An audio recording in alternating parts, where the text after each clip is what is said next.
Okay, so now using the BCS theory and the BCS theory formalism, we have calculated the density of states for the superconductor. We have calculated what is the energy spectrum of a particle inside a pair EK, which is the capital EK. We have calculated that, which is square root of small ek square plus delta square. The energy spectrum of the particle is ek square plus delta square, and we have shown how does it behave compared to a free electron, and that there is a gap in the states. Okay, all of these we have calculated. Also, all these properties of the superconductor we have calculated. Now an important aspect that we will go and calculate is, which I have already told you about, is calculating the free energy difference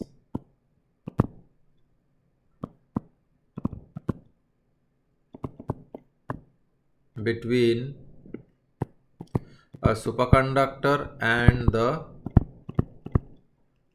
normal metal, for example, or the normal state. Okay, so between the superconducting state and the normal state, what is the free energy difference between the superconducting state and the normal state, the free energy difference. Okay, and that is what we will look at in the present calculation. So for the normal state,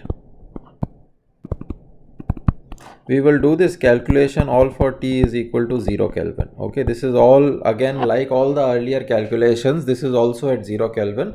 Now at 0 Kelvin, for the normal state at T equal to 0 Kelvin, the free energy of the normal state En is nothing else but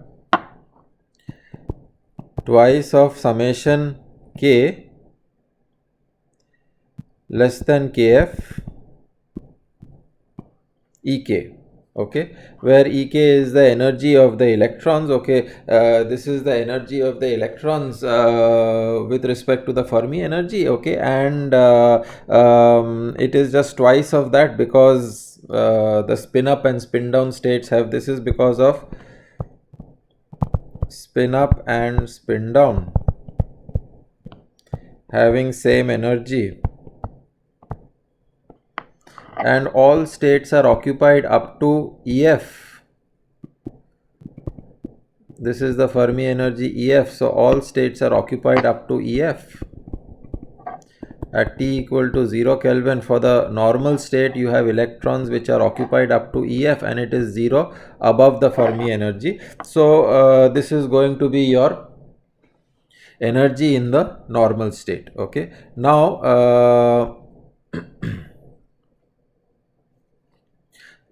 let us do the calculation for the energy difference now. Now the energy in the superconducting state, the energy in the superconducting state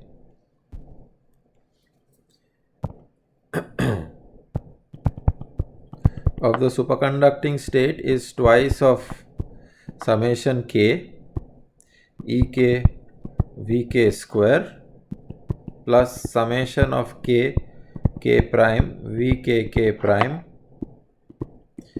Vk star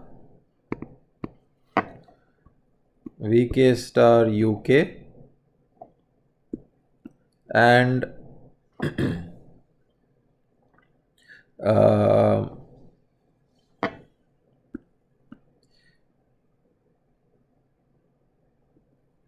Vk prime star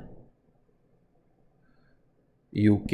Okay, so this is the form of the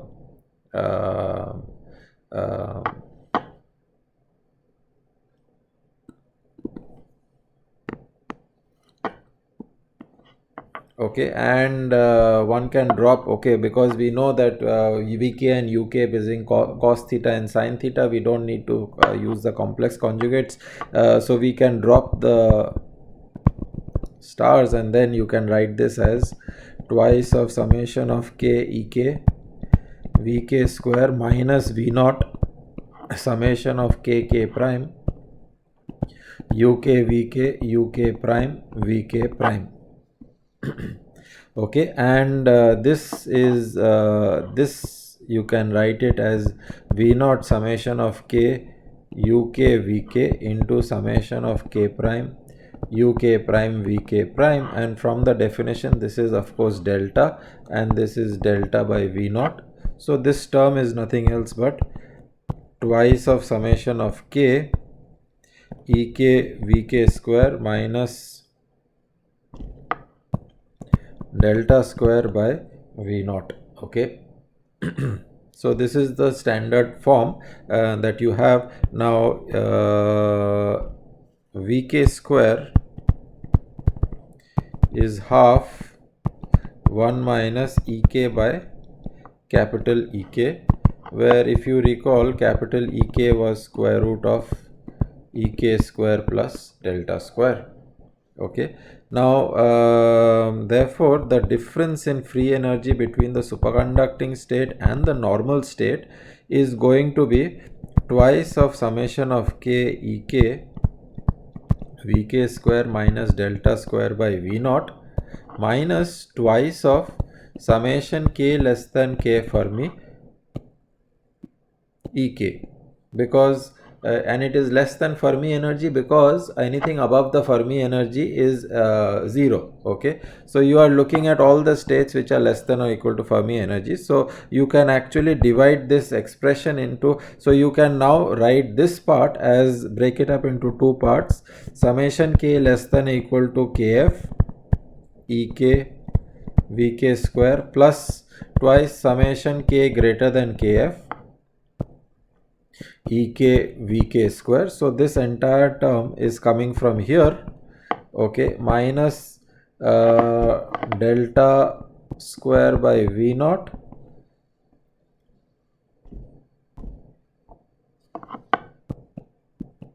minus twice of summation k less than or equal to kf Ek. This is the normal state. This is, remember, this is En.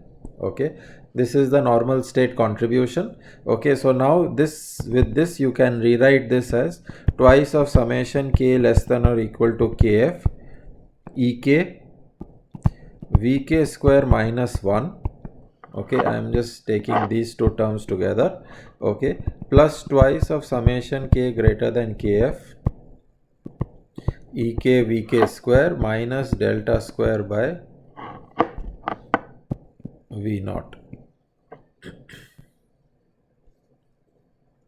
Now Vk square minus 1 will be minus a half 1 plus Ek by capital Ek. If you use the expression for Vk square, then you will get this expression. And for k less than or equal to kf, recall that Ek is capital Ek minus Ef. Okay, so for k less than kf, Ek is actually minus mod of Ek. Okay, because Ek becomes less than Ef, so this will be negative. So for k less than kf, this is less than 0, this term is less than 0, and so Ek is minus mod of this thing. So you can rewrite this expression as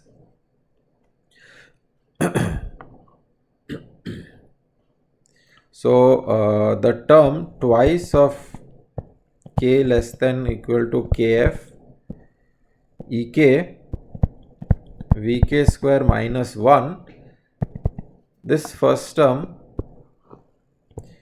for k less than kf is actually equal to twice of summation k less than or equal to kf. Ek will become minus mod of Ek into minus a half into 1 minus mod of Ek by capital Ek.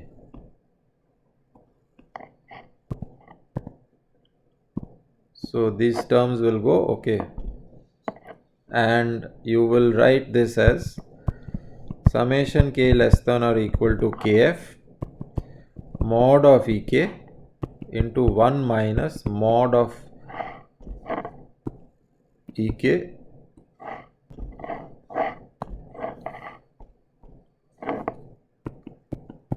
by capital Ek. Okay, this is what happens to the first term. So let me write down Es minus En as it becomes summation k less than kf mod of Ek into 1 minus mod of Ek by capital Ek, okay, plus summation k greater than or equal to plus summation of k greater than kf Ek into 1 minus Ek by Ef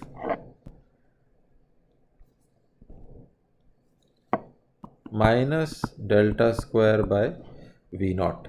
Okay. Now if you look at this expression for k less than kf, the summation k less than kf mod of Ek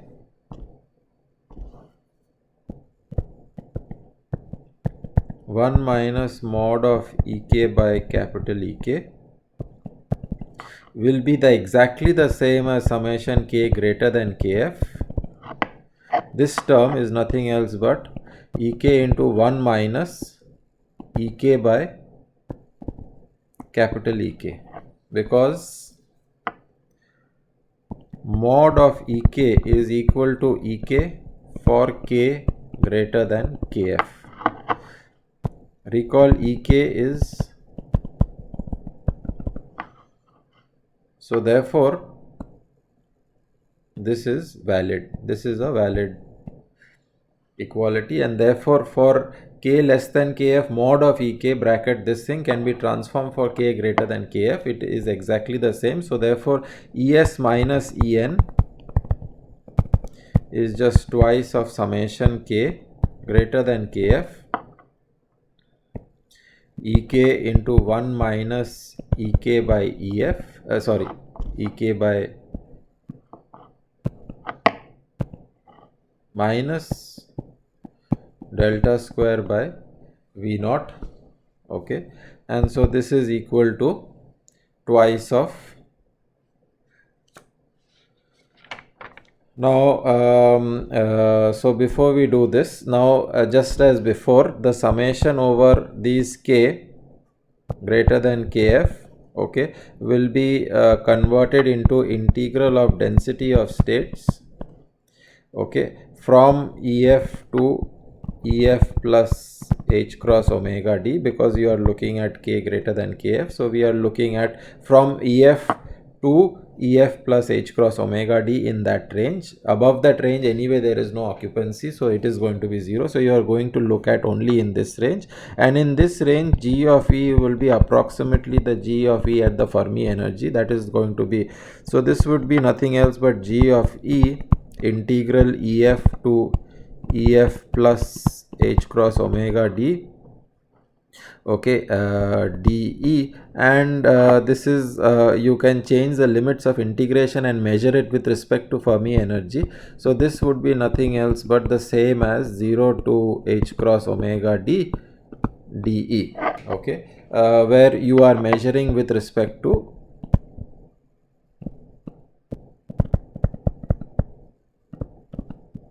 Ef. Okay, you are measuring your energies with respect to Ef. Okay, so that is why I changed the limits, and you can also, in my earlier derivations we had shown how to change this limits of integration by redefining E in terms of E prime, and then Ef to Ef plus h cross omega d becomes 0 to h cross omega d. Nothing else in the integration changes. Okay, so Es minus En therefore becomes equal to twice of GEF integral of 0 to h cross omega d epsilon into 1 minus epsilon by Ek, this is, I'll write the full form. This is square root of epsilon square plus delta square dE minus delta square by V naught. This is twice of GEF integral 0 to h cross omega dE dE minus integral of 0 to h cross omega d e square by square root of e square plus delta square dE minus delta square by V naught. Okay, and we can now simplify this as twice GEF h cross omega d the whole square by 2 minus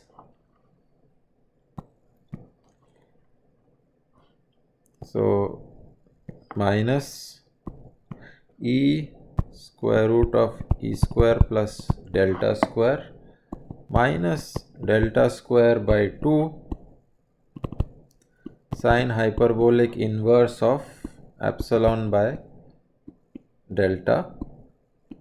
This is 0 to h cross omega d minus delta square by V naught. Okay, and now when you put the limits of integration, you can see that this will be twice of GEF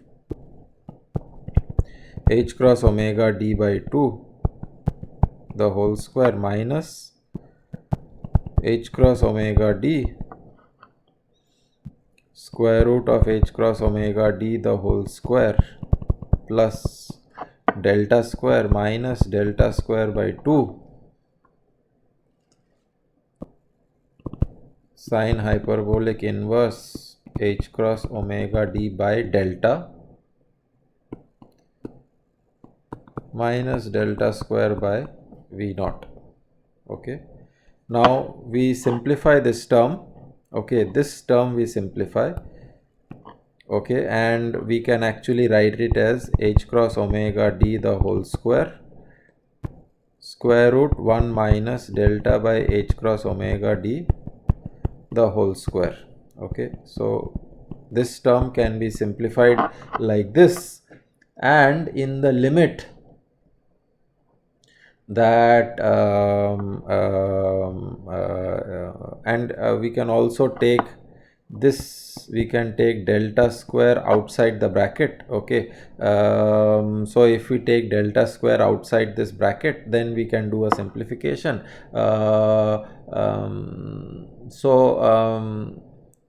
Okay, so let me instead of jumping too many steps, just let me show this step. Delta square by 2 h cross omega d half h cross omega d by delta the whole square minus h cross omega d by delta the whole square root of 1 plus delta square by h cross omega d the whole square plus half of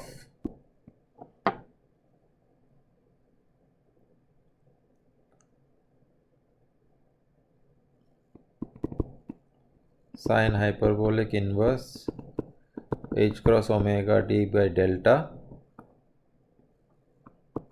minus delta square by V naught. Okay, and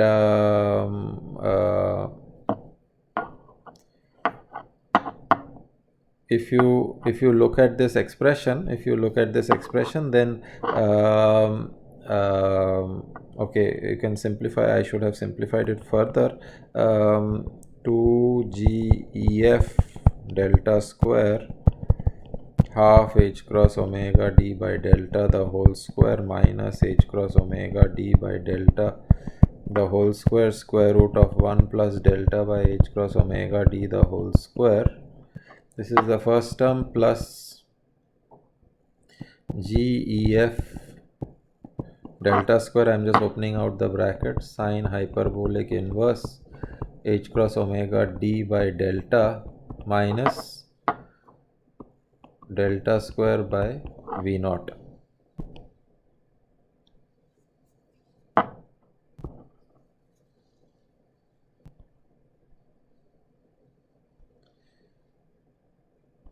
Now you can show that this term is exactly delta square by V naught. Okay, and so this term and this term cancels. Okay, and the way to show it is to recall that from your BCS calculation, V naught into GEF is integral of 0 to h cross omega d dE square root of E square plus delta square. When we were calculating the gap, then we had come across this expression, and this is nothing else but sine hyperbolic inverse h cross omega d by delta. And because of this, if you substitute this, okay, if you substitute for this here, you will get the same expression delta square by V naught, which will cancel with this. Okay, so therefore and here what you will need to do is that square root of 1 plus delta square by h cross omega d is roughly 1 plus half delta by h cross omega d the whole square, because h cross omega d is much greater than delta. Remember, delta is twice h cross omega d e raised to minus 1 by V naught times GEF. Okay, so delta is actually much less than h cross omega d. Okay, so you can rewrite this expression. So once you put all of that in to that expression, you can show that ES minus EN is nothing else but twice GEF delta square into h cross omega d by half h cross omega d delta the whole square minus a half h cross omega d by delta the whole square, okay, minus 1 over 4. Okay, you will get exactly this expression. Okay,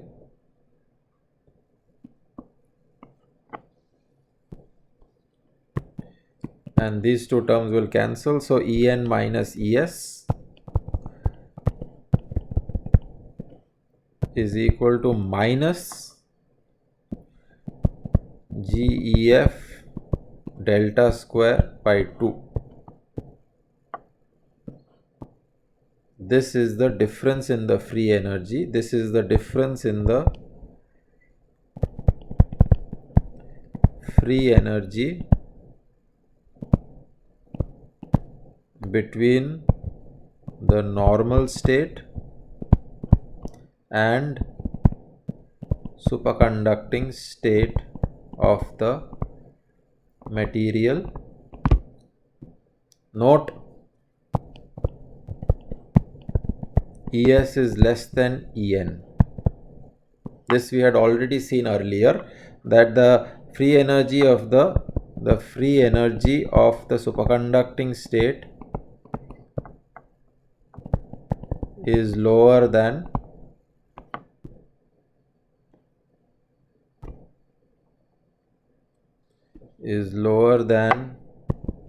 that of the normal state, and that is why you get this negative sign. Okay, the negative sign just shows that the superconducting state free energy is lower than the normal state. And now you can see that your ES minus En, which is equal to minus density of states at the Fermi energy delta square by 2, is equal to minus hc square by 8 pi. Okay, so this is what you had got earlier, we had derived earlier when we were doing the thermodynamics of superconductors. So this is how so this shows that your thermodynamic critical field at 0 temperature, this is of course at 0 temperature, so the thermodynamic critical field at 0 temperature is related to GEF delta square by 2, okay, or your HC0 is actually square root of 4 pi into density of states at the Fermi energy into delta square. So Hc0 is directly proportional to the energy gap. The thermodynamic critical field